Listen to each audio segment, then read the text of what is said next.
Un cordial saludo para todas las personas que nos acompañan hoy en la semana de Neurofeedback Brain Trainers a nivel latinoamericano. Mi nombre es Dora Inés Aristizábal, soy pedagoga reeducadora, me especialicé en farmacodependencia y llevo alrededor de 7 años trabajando con neurofeedback y el sistema Brain Trainers, entrenando cerebros y ayudándole a las personas en sus procesos de cambio.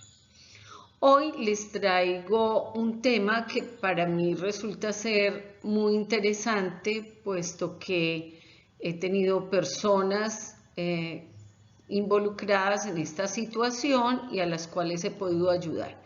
El tema se llama la procrastinación y el cerebro. Y vamos a ver entonces qué cosas del cerebro están involucradas en esta situación que rodea a muchas personas en nuestro planeta. Cuando hablamos de procrastinación, hablamos sencillamente de que procrastinar es dejar habitualmente para mañana lo que puedo hacer hoy.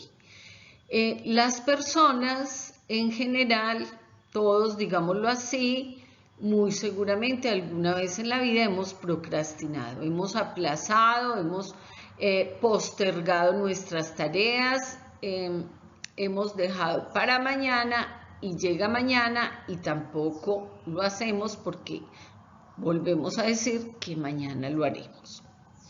Pero la procrastinación va un poco más allá o mucho más allá de ser una simple postergación, ¿sí? Porque lo que empezamos a postergar son las tareas más importantes, las que deberíamos priorizar en nuestra vida, las empezamos a postergar y toda esta postergación nos trae una acumulación de sentimientos y emociones que se vuelven un caos en nuestra vida. Cuando esto lo hacemos de una manera habitual, recurrente, pues nuestra vida no va bien porque empezamos a tener problemas a nivel laboral, a nivel personal y si somos estudiantes, pues a nivel académico. Y empezamos a sentirnos muy, pero muy frustrados por no poder lograr nuestras metas, nuestros objetivos.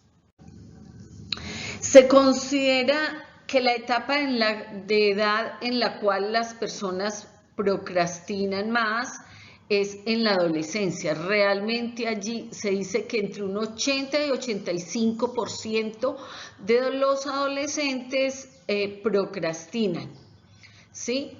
Esto varía ya cuando nos volvemos adultos, más o menos el 20% de las personas siguen o seguimos procrastinando en la edad adulta, pero como les decía, a nivel personal esto se vuelve un problema grave y más aún en el momento en el que estamos después de pandemia se dice que la gente ha procrastinado mucho más y sobre todo los adolescentes, pues esto los ha llevado a un fracaso académico, los ha llevado a perder autoestima, a sentirse que no son capaces de cumplir sus metas, de cumplir sus propósitos académicos y hace que realmente la vida se vuelva un caos. Hay un ciclo que hacemos nosotros, que realizamos cuando procrastinamos. Muy seguramente tenemos planeado hacer una tarea que hemos priorizado, que es importante y que debemos realizarla. Organizamos todo, nos sentamos cómodamente para hacer la tarea o vamos al sitio que debemos hacer la tarea. Pero si nos toca abrir el computador, de pronto decimos, no, 5 minutos en Facebook, esto no va a atrasar mi tarea. Cuando estamos en Facebook, de pronto sale una alerta de que nuestro correo electrónico recibió alguna notificación, algún correo.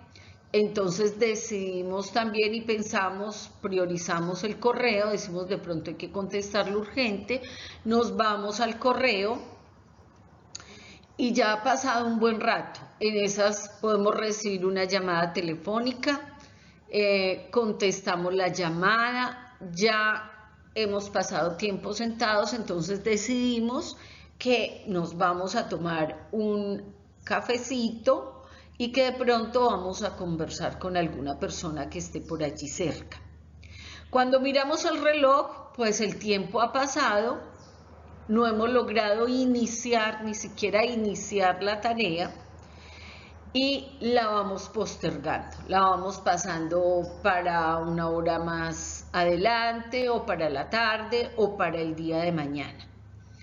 Y esto es lo que realmente, este ciclo es lo que hace que nuestra vida se vuelva como en un caos. Se dice que se preguntan los científicos si es que las tecnologías de hoy han hecho que procrastinemos más. Pero en realidad lo que se piensa es que no es tanto la tecnología o los otros medios, sino que las personas hemos perdido esa parte de autocontrol, de poder decir vamos a hacer esta tarea y trabajar sobre ella. Bueno, ¿y por qué sucede esto? Pues sucede por muchos motivos. Aquí tenemos varios tipos de procrastinadores.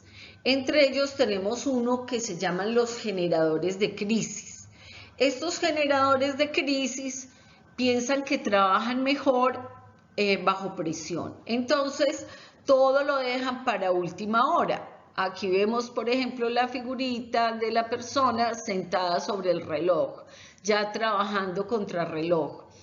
Y son personas, pueden ser personas exitosas, pero siempre trabajan al último minuto.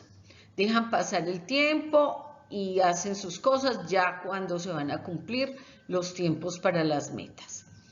El perfeccionista, como podemos ver acá, son las personas que minuciosamente empiezan la tarea, la pueden empezar, pero nunca la encuentran terminada, porque siempre hay un detalle que mejorarles, siempre hay una situación que no encuentran perfecta como la quieren. Son personas que además se exigen demasiado y se estresan ya demasiado porque la tarea no queda como ellos quisieran y nunca la ven terminada. Vienen ahora los soñadores.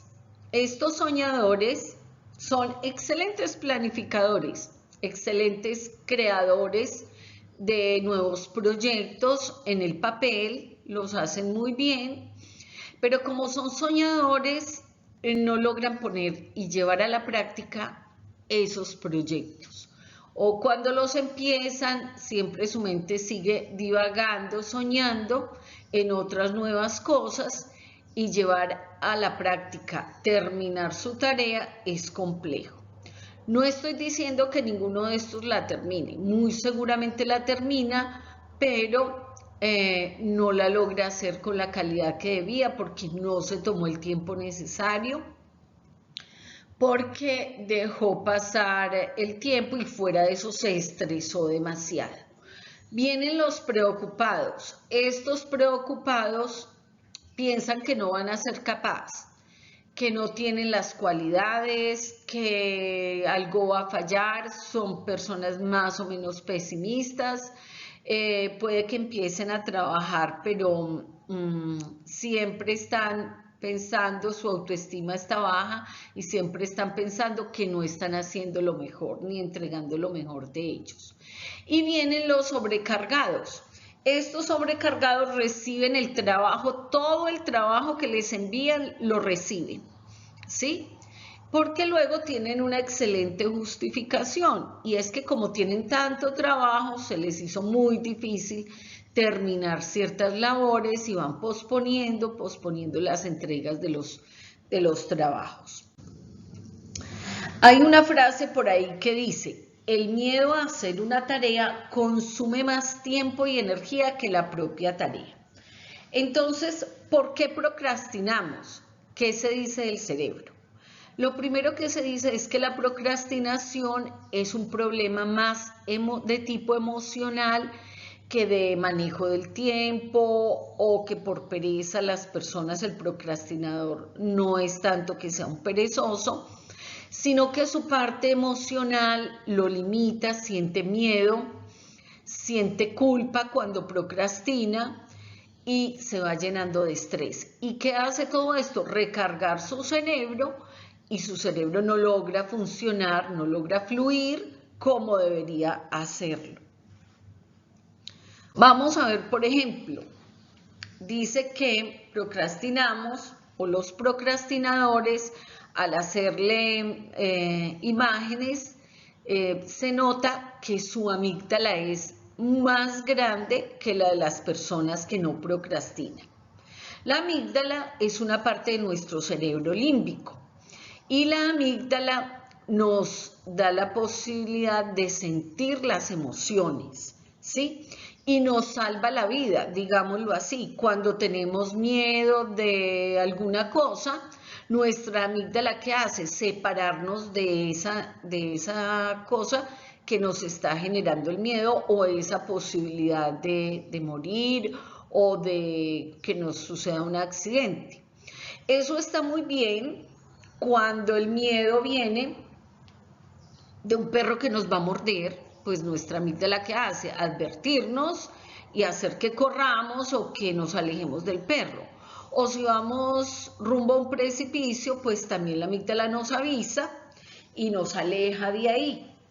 Pero cuando nuestros miedos subconscientes son el miedo a hacer algo mal, el miedo a no cumplir con la tarea, pues esto no nos sirve realmente para cumplir con nuestras metas. Entonces, la amígdala, cuando detecta un miedo, te coloca en una tarea y detecta un miedo, la amígdala, ¿qué hace?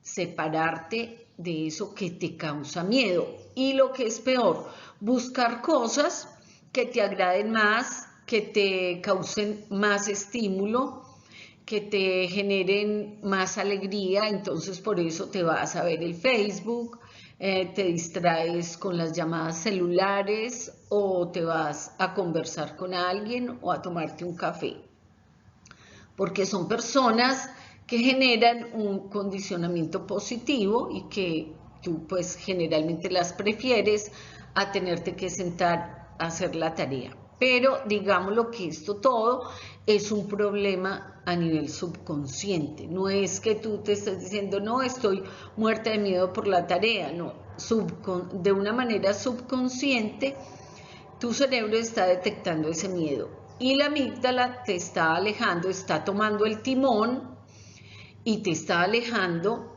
de esa cosa que te genera una amenaza. Entonces, como conclusión, las personas procrastinadoras en los exámenes salen con que su amígdala es más grande que la de las otras personas que no procrastinan, y fuera de eso, la amígdala toma el control del cerebro. ¿Cuál es la otra situación que pasa en el cerebro cuando procrastinamos? Hay una zona que la podemos ver aquí en amarillo, se llama el cingulado, la corteza cingulada, queda sobre el sistema límbico, ¿sí? Y esta corteza cingulada, su tarea en los humanos es generar muchas conexiones con el sistema límbico y luego conectar el sistema límbico con el cingulado y el cingulado con la corteza prefrontal, ¿no es cierto? Que es donde se generan todas las funciones ejecutivas. Entonces, cuando una persona procrastina, cuando es ya una procrastinadora habitual, ¿qué sucede en su cerebro? No se generan estas conexiones entre la corteza cingulada y el sistema límbico, y entre la corteza cingulada y la corteza prefrontal o el lóbulo frontal, ¿sí? Como efecto, entonces, la amígdala sigue tomando el control, funciones como la atención, la memoria se ven disminuidas y la persona pues le queda más complejo realizar las tareas. Y otra parte muy importante del cerebro de un procrastinador es algo que llamamos la red neuronal por defecto. Esta red neuronal fue descubierta en el 2001, y lo que sucedió con esta red neuronal es que se detectó cuando las personas no estaban haciendo nada, o sea, estaban en reposo. Y se encontró que en ese momento muchas partes del cerebro se conectan, ¿sí? Forman una red. Y lo que sucede en ese momento es que la mente empieza a divagar y a generar nuevas conexiones neuronales. También esta red se activa cuando nos atascamos en una tarea. Cuando estamos muy concentrados, el cerebro está usando la red de concentración, la red ejecutiva.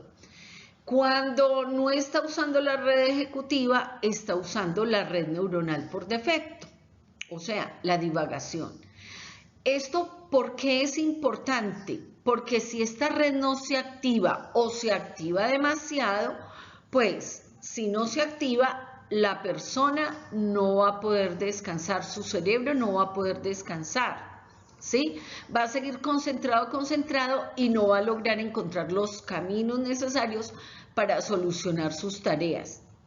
Entonces se dice que el aprendizaje es más eficaz si dejamos que nuestra mente divague durante periodos de concentración, lo que da a nuestro conocimiento la oportunidad de engancharse a nuestros mapas existentes del mundo.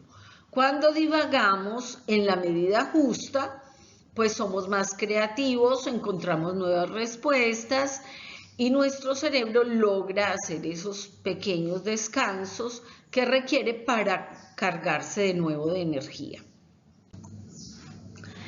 Bueno, aquí quería contarles sobre un caso que tuve de una persona procrastinadora. Esta persona vive en Europa, es un colombiano. Esta persona exitosa totalmente, pero un generador de crisis. Siempre esperaba a último minuto para para cumplir con sus metas. Lo estuvimos entrenando, ¿por qué? Porque él ya había hecho coaching, había hecho muchas cosas, pero como el procrastinador no logra iniciar la tarea, y más si es algo nuevo, le cuesta trabajo, entonces el neurofeedback le ayudó muchísimo. ¿A qué le ayudó? Primero, a mejorar sus estados emocionales de miedo y de culpa. Trabajamos sus temporales, mejoramos mucho la motivación estimulando el lóbulo frontal izquierdo, mejoramos el control emocional, ¿sí? Trabajando el cingulado anterior y posterior y generando nuevas conexiones con el lóbulo frontal. Y mejoramos mucho la red neuronal, proporcionándole así el descanso a las tareas cuando ya se ponía en tarea de concentrarse. Entonces esto le ayudó muchísimo a esta persona a superar sus procesos de procrastinación. Y como les digo, es una persona exitosa, es un manager a nivel alto en una empresa multinacional en Francia, pero sufría mucho, sus estados de estrés eran bien altos por no poder hacer sus tareas a tiempo, digámoslo así, sus proyectos. Hay otras cosas que podemos hacer, sí. Está, por ejemplo, practicar el mindfulness. Se dice que la meditación y todas estas técnicas de trabajar la atención plena disminuyen el tamaño de la amígdala. También dividir la tarea en pasos claros y manejables. Hay una técnica muy especial que se llama la técnica Pomodoro y que puede ayudar a las personas a mejorar su procrastinación. Otra cosa es no castigarse. La culpa es un sentimiento que nos bloquea totalmente y no permite que realmente podamos arrancar. Apoyarse en las buenas costumbres con las que ya cuentas, ¿sí? si eres madrugador, si eres constante, apoyarse en esto. Tenemos otro que es conectarse con tu yo futuro, pensar que esa tarea que estás haciendo pues te va a traer a largo plazo mucha satisfacción. Y esto nos va a ayudar también a superar la procrastinación. Bueno, muchas gracias. Estoy atenta por si alguna pregunta se les ocurre, si necesitan algo.